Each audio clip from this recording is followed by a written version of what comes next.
It's the 1-year anniversary of one of the biggest stories we've ever broken or covered, the saga of Micah Miller. A year ago, the suspicious death of this aspiring worship leader caused an international uproar, one that continues to this day. We've got a panel discussion this week that's going to go into the lengthy recap of this saga and bring you some updates on the latest developments. Also, the death penalty, up and running again here in South Carolina after a lengthy hiatus. We're going to sit down for a conversation with someone who doesn't necessarily share our perspective on it, but have that debate over whether or not that reemergence of capital punishment has been a good thing. We're also going to talk politics, a historic effort to oust a statewide official who's been independently elected not once, not twice, but 4 times. Treasurer Curtis Loft is in the firing line. We're going to bring you the latest on the effort to remove him and some big developments on your dollars and cents at the South Carolina State House. I'm Will Folks, founding editor and owner of FITSNews.com. Welcome to the Week in Review. Let's dive in. It's hard to believe that it has been almost a full year since Micah Miller passed away, sparking what has been an odyssey for so many people following this case. Micah Miller, the aspiring missionary, worship leader from Myrtle Beach, South Carolina, whose husband, embattled Pastor John Paul Miller, has seen his empire crumble in the aftermath of her suspicious suicide on April 27, 2024 in the Lumber River State Park in North Carolina. FITSNews broke this story, and we have covered it from the very beginning through its many twists and turns. This week, our news team sat down to conduct a panel discussion on the 1-year anniversary of the death of Micah Miller. Here's an excerpt from that conversation. Let's go around the table, and I want to ask each of you, was there a particular moment or a revelation that fundamentally changed your perspective on the case or on Micah's death in particular? And if your perspective hasn't changed, what has emerged that supports your initial impressions? Well, let's start with you. Well, and I want to be perfectly clear, every day with this story, we are seeing more revelations that I don't know what to do with them. Just this week, Callie, you did an amazing story on sort of a deep dive into the reopened investigation into the death of Chris Skinner, an individual who is linked to, one of John Paul Miller's alleged paramours. So that report blew my mind, for starters. So, excuse me, I don't think it's something.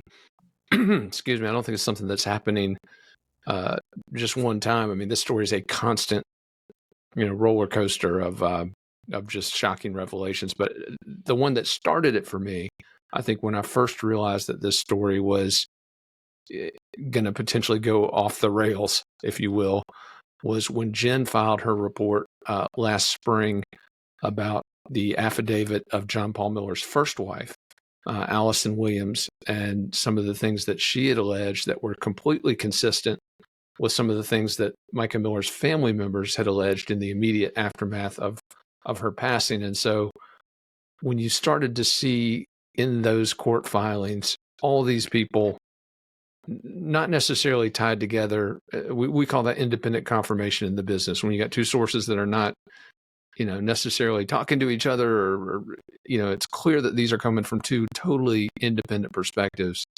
But Jen's big report last spring with those court filings from John Paul's first marriage and some of the other things she dug up at the very beginning of the case, for me, that was when I realized that this had the potential to go into a very sinister direction.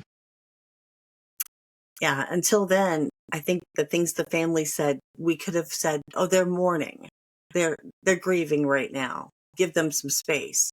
She really validated their concerns and went much further, actually, with that. Jen, what about you? It was absolutely that court document, because I had talked to so many of Micah's close friends and family members who had said they're, over and over again, repeatedly, this is not a woman that was, had suicidal tendencies. She was looking forward. She was planning her life. She had just filed for divorce. The papers were served, 2 days before her death, to John Paul Miller.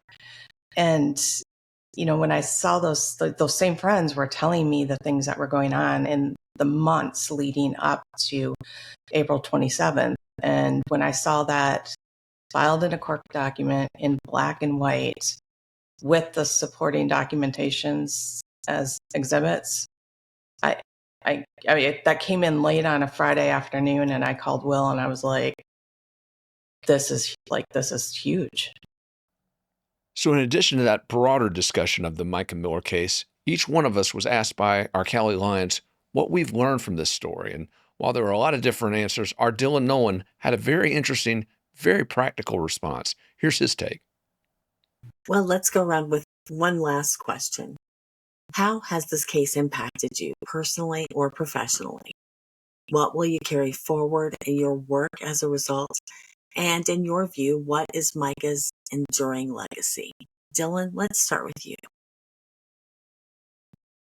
As somebody who's, a younger person, this case has actually made me think a lot about the importance of who you pick as your spouse. And I think that I've done that well in my personal life. I'm engaged right now, and I do not anticipate any JP-like problems in my future.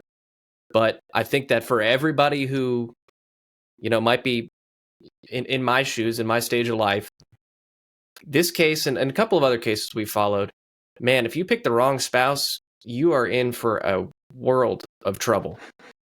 As far as Micah's legacy, Jennifer just touched on this really well. The part of her life that I'm exposed to the most is the worst part of her life. I've seen beautiful parts of her life, kind of glimpses, but unfortunately, the part that I know the most about is probably not what her legacy will be with the people who love her, the people who knew her best. So I'll let those people define her legacy, those people who knew her, and just because I don't have that personal knowledge of who she was.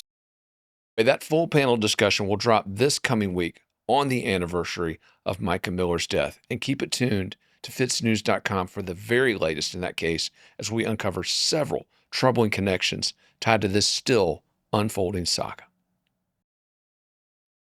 Last fall, after a delay of more than a dozen years, the state of South Carolina began reimposing capital punishment.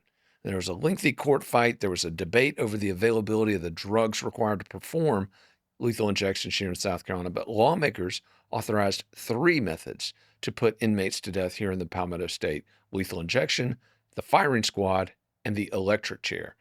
Now, since the reimposition of the death penalty, 5 inmates have been put to death by the state of South Carolina, 3 by lethal injection, and 2 by the firing squad. FITSNews has aggressively advocated on behalf of capital punishment, both the manner in which it's conducted, expanding that, and increasing the frequency with which it is carried out. We've also advocated very strongly to expand the statutory definitions for crimes that are eligible for capital punishment. Obviously, this is a controversial issue, one that not everyone sees eye to eye on. And here at FITSNews, in addition to passionately advocating for what we believe, our job is to host a conversation, bringing in people who don't always see things from the same perspective that we do. One of our regular guests is Ali Benevento, a defense and plaintiff's attorney from the Strom Law Firm here in Columbia, South Carolina. Ali sat down with me this week to discuss capital punishment within the broader conception of a debate about justice. Here's an excerpt from that conversation.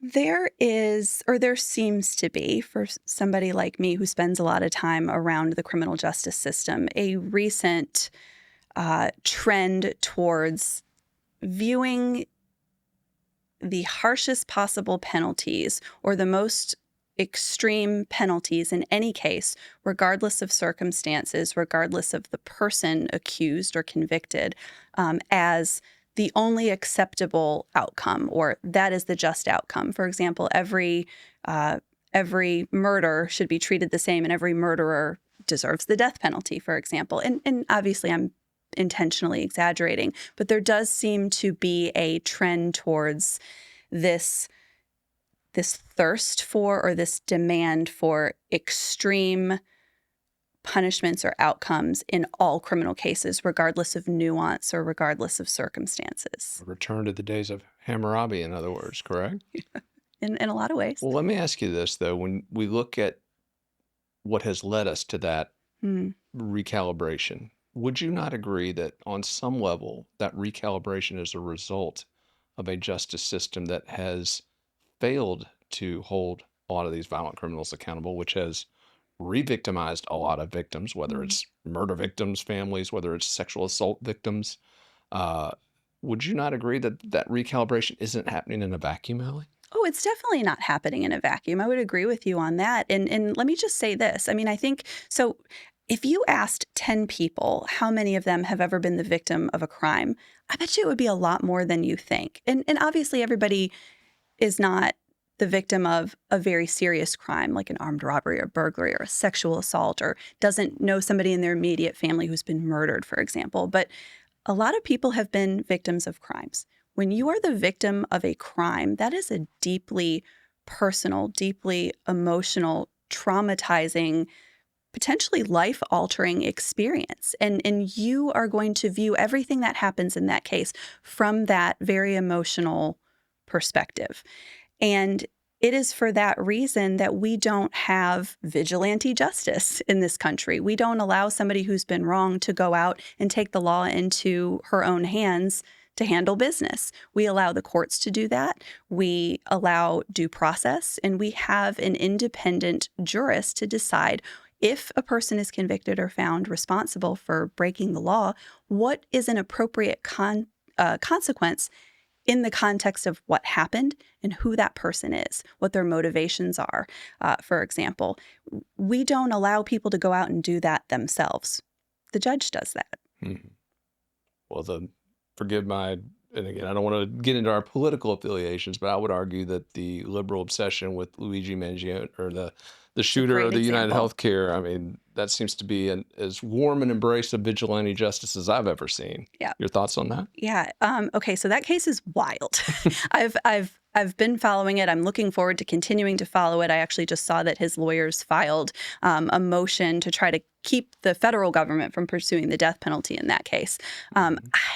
You know, and again, without getting into political affiliation, I am equally as disturbed by leftist extremism as I am conservative extremism, right? Like, and we do seem to be in a place where we see the most of extremism on either side. And I think Luigi's case is a good example of, you have people, and let me back up. So Luigi has not been found guilty of a crime.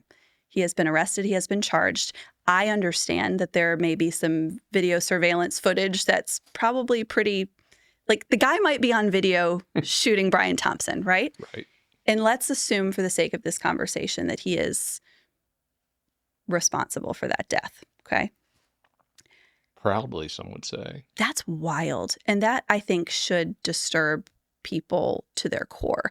When we start to justify the taking of a human life for some philosophical purpose, or we think that we are justified in killing someone because of something they're affiliated with, or some belief that they hold, or some set of values that they ascribe to, that is a very dangerous path to go down. And so, using Luigi as an example, if this is a young man who murdered a husband and father in cold blood in the middle of a New York City street because he had some abstract philosophical issue with the state of healthcare in America, that is disturbing.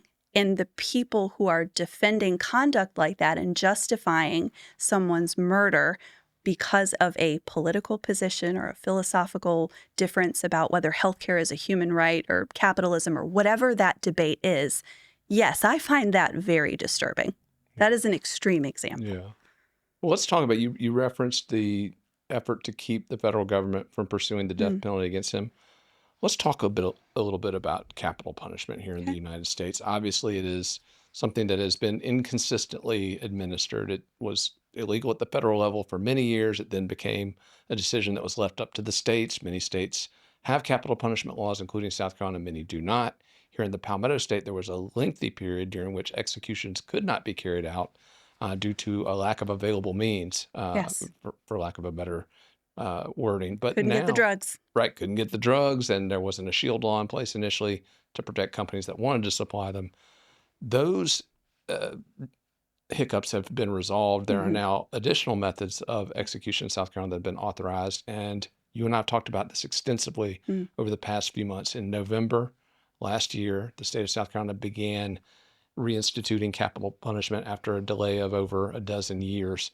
And we've seen, I believe, 5 executions since then, Allie, 2 of which were performed by a firing squad.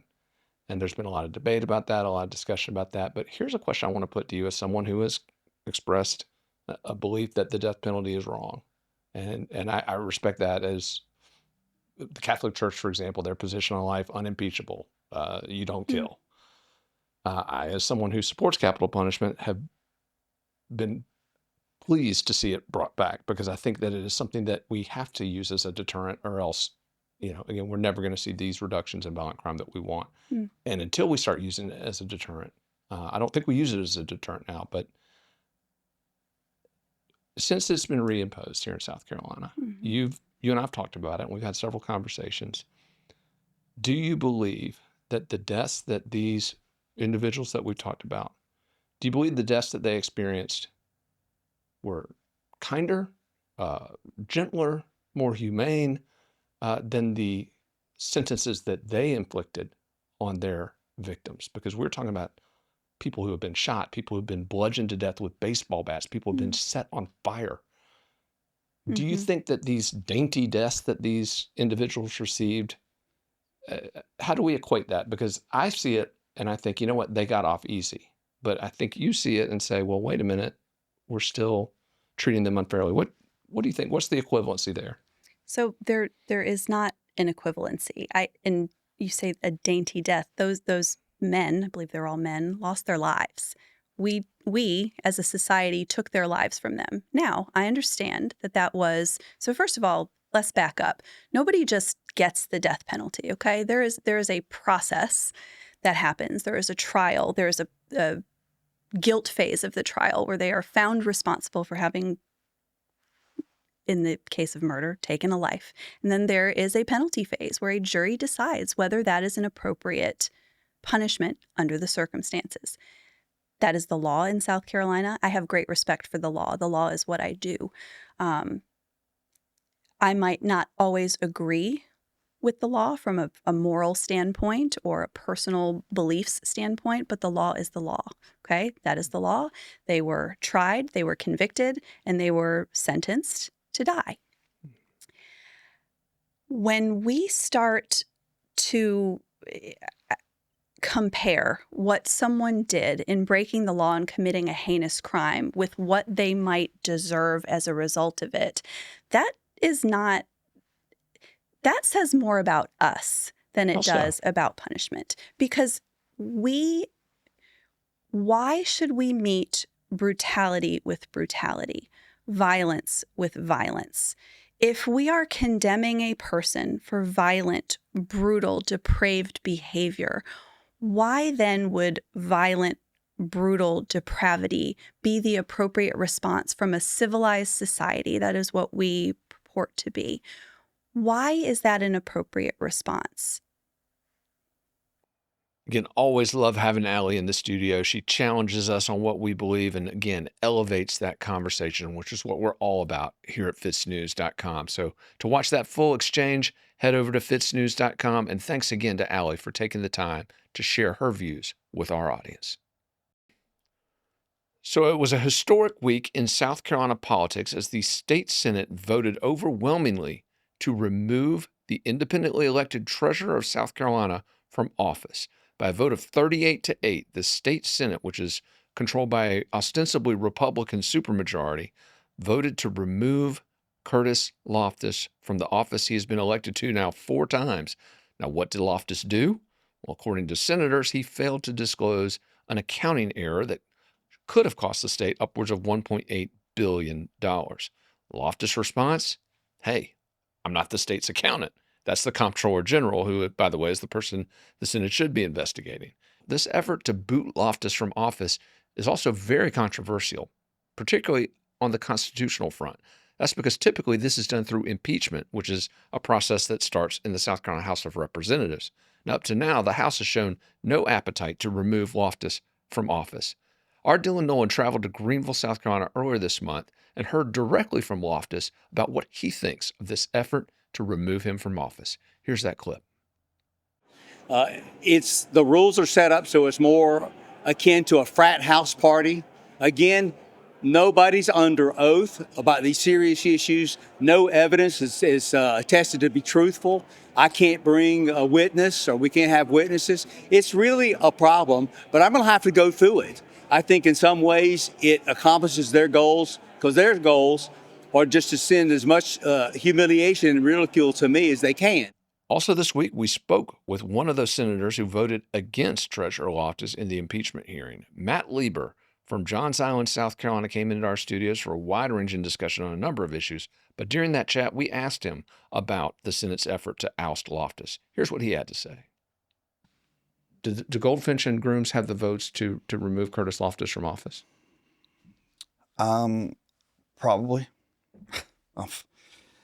Well, they need 2/3 in both chambers, though. Talk about a complex thing. Well, I mean, the House is going to do what the House is going to do. So, I know nothing about their plans on this. I know that we're going to have a hearing, committee of the body, or full committee. The Senate, being the Senate, is going to operate as a committee, and we're going to have question and answer. It's probably going to be all day long. There are probably going to be some things that come out that cannot be ignored, and like what? The handling of the problem. I think one of the biggest concerns is this, maybe he knew this problem existed for years and years and years, didn't bring it to the attention of the General Assembly. There were actions that he probably should have taken. I think it was unfortunate the letter that he sent to the Senate describing what he was about to do with exposing, bank accounts and other things. I think that's troubling. I want to hear more about that. I think it's just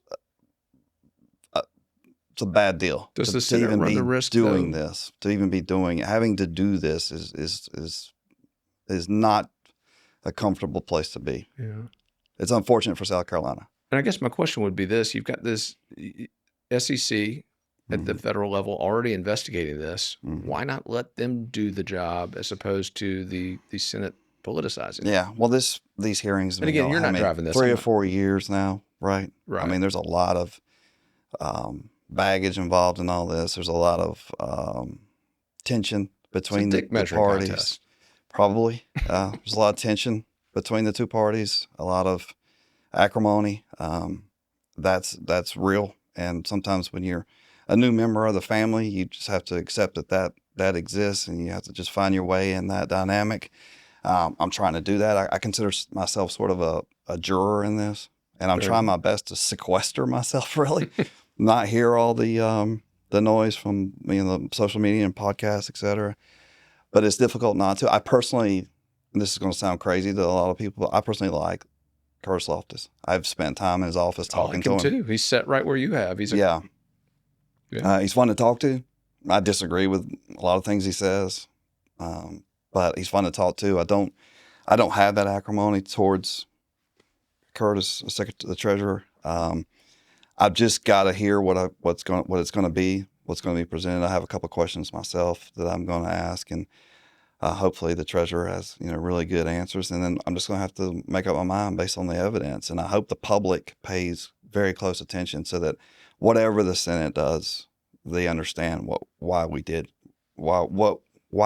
had to do what we did, on Monday, or we chose not to do the resolution. It's going to be a very, very difficult vote, but that's why you're in this job. It's to make those very, very difficult votes. Now, by the way, in case you missed it, Curtis Loftus came into this very studio earlier this month and spoke with me exclusively about his plans to seek re-election. So not only is he not stepping down from office, he is doubling down against his detractors, announcing that he will run for re-election as Treasurer of South Carolina in 2026. So in other political news this week, FITSNews has closely tracked the tax and spending debate at the South Carolina State House. And for years, in fact, we've argued that government should live within its means, that it shouldn't grow faster than population and inflation, and that Anything beyond that ought to be rebated back to you, the taxpayers. Well, this week, our Dylan Nolan sat down with Dr. Vance Ginn, a nationally recognized tax expert and a veteran of the first administration of Donald Trump.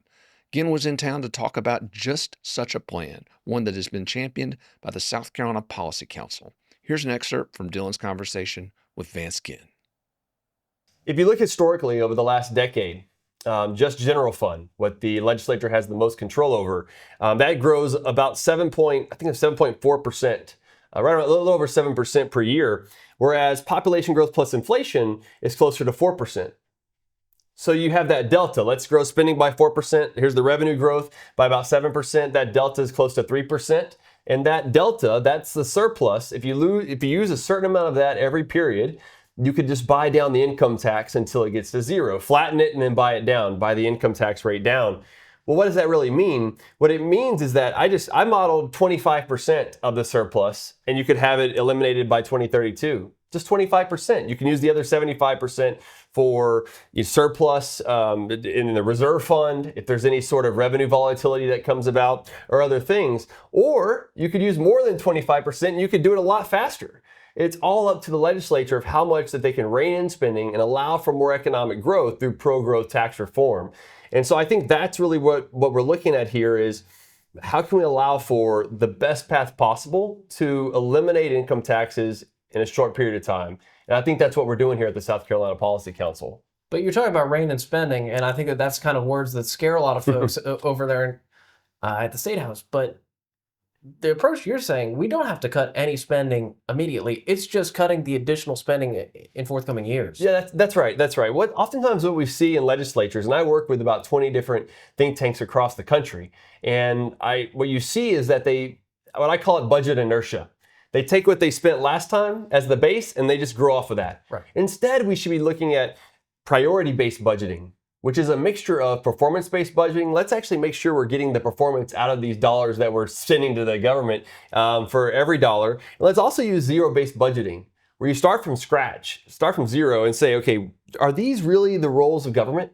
Are they getting the outcomes and the performance that we should have? And I think when you do that, you're basically doing an audit. Right. Of what's happening with government, just like we do with our own budgets. An annual audit. Yeah, an annual audit. And so that allows you to really highlight the areas that needs cutting or even reduced. Look, I mean, even look at the Department of Government Efficiency with Elon Musk up in DC. They're making a case for exposing fraud, waste, and abuse. And there's an argument for that. And within this approach, though, we're not even saying to have to cut any of the budget. Yes, you probably should if you have some fraud, waste, and abuse. Get rid of that first. But just slow the growth. Instead of growing 6-7% per year, grow 3 or 4%. That's closer to population plus inflation. And if you do that, just slowing the growth, everything can still increase, but let's make sure we're spending those dollars wisely. Because one thing we always have to remember is that every dollar the government spends, nothing is free. Especially taxes and everything else that we're in the government spending that we're paying for, that has to come out of the productive private sector. And so what we want to see is more money in the productive private sector. That way you have more jobs, more economic activity, more innovation. And that could also, secondary effect is you have more revenue to then cut down the income taxes as quickly as possible. Right. And I like, obviously you or I would probably prefer zero-based budgeting. Yeah. But what you're saying would allow the state to keep its current model of budgeting, but just over the next couple of years, reduce the amount that they increase it. So they still get to increase it year over year. If they don't listen to us and don't go with zero-based budgeting and continue with their kind of incremental increases, they can still do that. This will not require pulling the emergency brake and taking a 180-degree turn in how the state does business. Yeah. But it would keep the growth in check, in line with population, in line with inflation, and still allow for the state to reach the place where we all want it to go with income taxes, and that it would become competitive with the other states in the Southeast. That's exactly right. And even with the higher rate that we've suggested as a way to bring down and flatten out the distributional effects on income from 3.99 to 4.74, I mean, look, we want to see it as low as possible, but you also got to do it in a pro-growth way. And if you tax one group a lot more than others, and there's going to be, some people are going to be paying a little bit more because 40% don't pay any income taxes today. So anytime you broaden the base a little bit, you're going to see some, but not to the magnitude. That's the problem with the current version of the bill. And one reason why I'm so glad that the Ways and Means Committee is meeting to consider other options is that there was too much of a burden put on lower and middle income earners. To be honest with you, it's hard for these representatives to go home and sell a tax cut when folks' taxes are going to go up under the plan. Exactly right. And you can talk about, well, it's a $300 million net tax cut, but that's macro. People don't care about that. Who the heck cares if your tax bill personally goes up? Exactly. They want to know what's happening to my bill.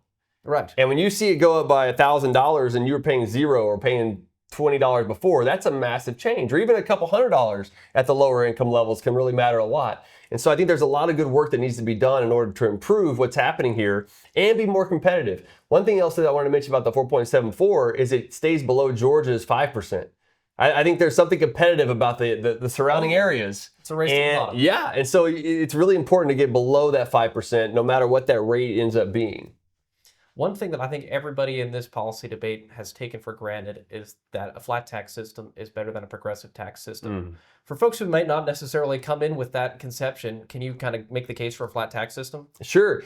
As you have a progressive marginal income tax system, which just means that as your incomes go up, the brackets also go up, and then you have the tax rates also go up. Like the federal system. Yeah, like the federal system. So right now it's 0%, 3%, and 6.2% are the three brackets in South Carolina. That's the progressive system. But what it does is it disincentivizes you to be more productive, to work harder, to get higher incomes. Because as soon as you go up into that next bracket, you're going to be taxed at a higher rate. And that is where the distortion happens in the labor market from an economist's perspective, but also from people make different choices. Do we want them to make it best for what's for their family or for what's going to be best for the tax code?